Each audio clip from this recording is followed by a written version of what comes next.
Hi, my name is Chipo Dube, and I will confess the secrets of our village on behalf of my beloved father. It was a time when rains came late in Nyakatsapa village, which is nestled in the lush valleys of Zimbabwe's eastern highlands.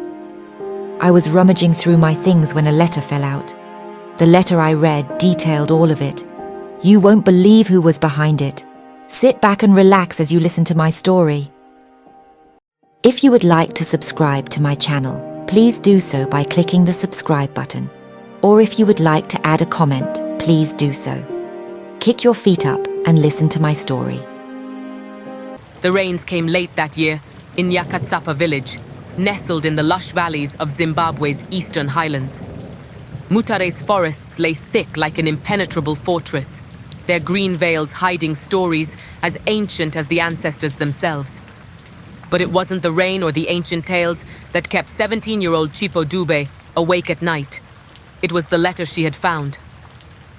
Chipo's hands trembled as she reread the parchment for the third time. Hidden in the thatch roof of her grandmother's hut, it had been wrapped in faded cloth and sealed with wax. The words were in her late father's handwriting, each stroke deliberate, urgent. Chipo, my daughter, if you found this, I'm already gone. Do not trust anyone, not even those closest to you. Find the key. It will lead you to the truth about our family. The truth about their family. What could it mean? Chipo had always been told her father, Tendai, died in a car accident along the Harare-Mutare highway. She had no reason to doubt it, until now. The letter bore the date of his death, the same day as the supposed accident. The following morning, Chipo approached her grandmother, Gogo Miriam, careful not to betray her discovery. Gogo Miriam sat by the hearth, stirring a pot of sadza with her gnarled hands. Her eyes, cloudy with age, seemed to pierce through Chipo's feigned calmness. Gogo, Chipo began, her voice steady but her heart pounding. What do you remember about Baba's last days? Gogo paused, her stirring hand frozen mid-air. Her lips tightened, and for a moment, Chipo thought she might lash out. But Gogo merely set the spoon down, wiping her hands on her wrap. Why ask such things now, Mwana Wangu? Gogo's voice was soft, yet there was an undercurrent of warning. I was just thinking about him, Chipo replied, lowering her gaze. Sometimes it feels like there's so much I didn't know. A flicker of something, fear, guilt, crossed Gogo's face before she masked it. He was a good man, Chipo. Let the past rest. But how could Chipo let it rest when questions burned hotter with each passing moment? That night, as the crickets sang their mournful chorus, Chipo searched her father's old belongings. Among them, she found an unusual carved wooden figurine. It was shaped like a kudu, its hollow eyes staring back at her. At the base of the figurine was an inscription, Nyoka Dzinovanda Mumvura Inopisa. Snakes hide in hot water. What did it mean? 2 days later, Chipo ventured deeper into the forest, clutching the kudu figurine tightly. She wasn't sure why, but something about the carving felt like a clue.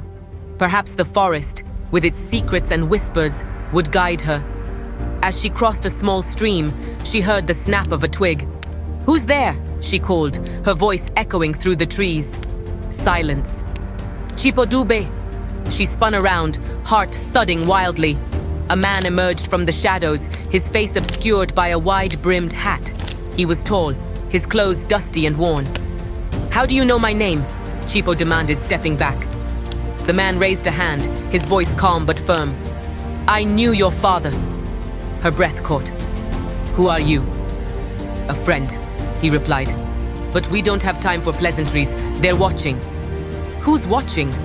Instead of answering, the man stepped closer and pointed at the figurine in her hand. "The kudu. It's the key your father spoke of, but it's only part of it.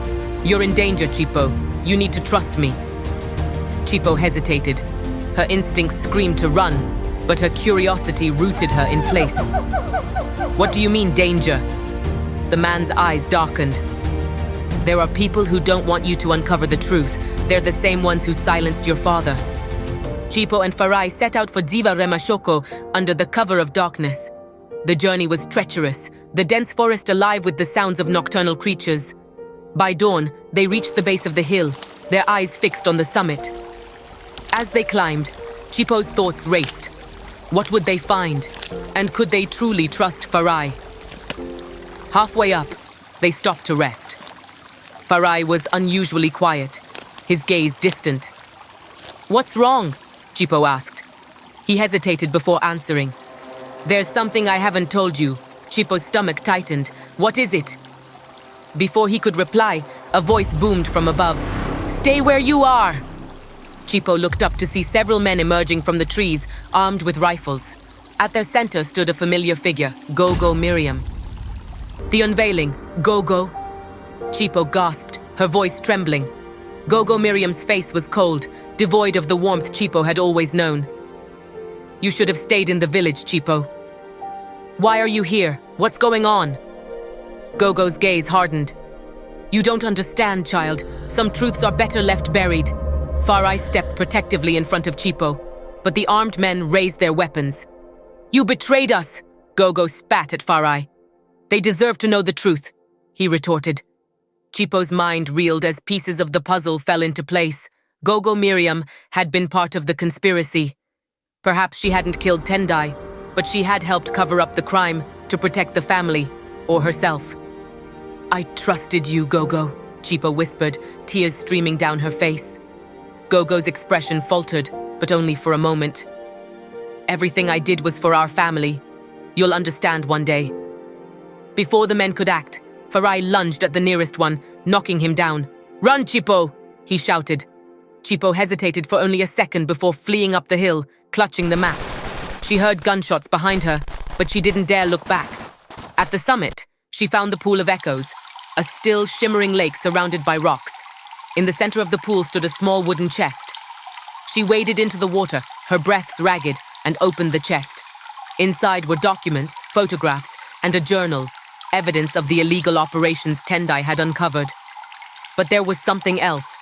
A photograph of her father standing beside Gogo Miriam, and another man.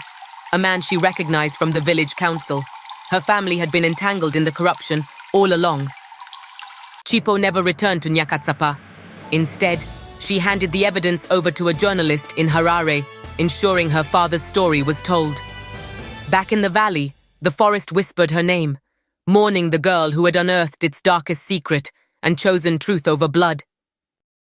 That is the end of my story. Will I ever go back to my village? I don't think so. If you like this story, please like, share, add your comments.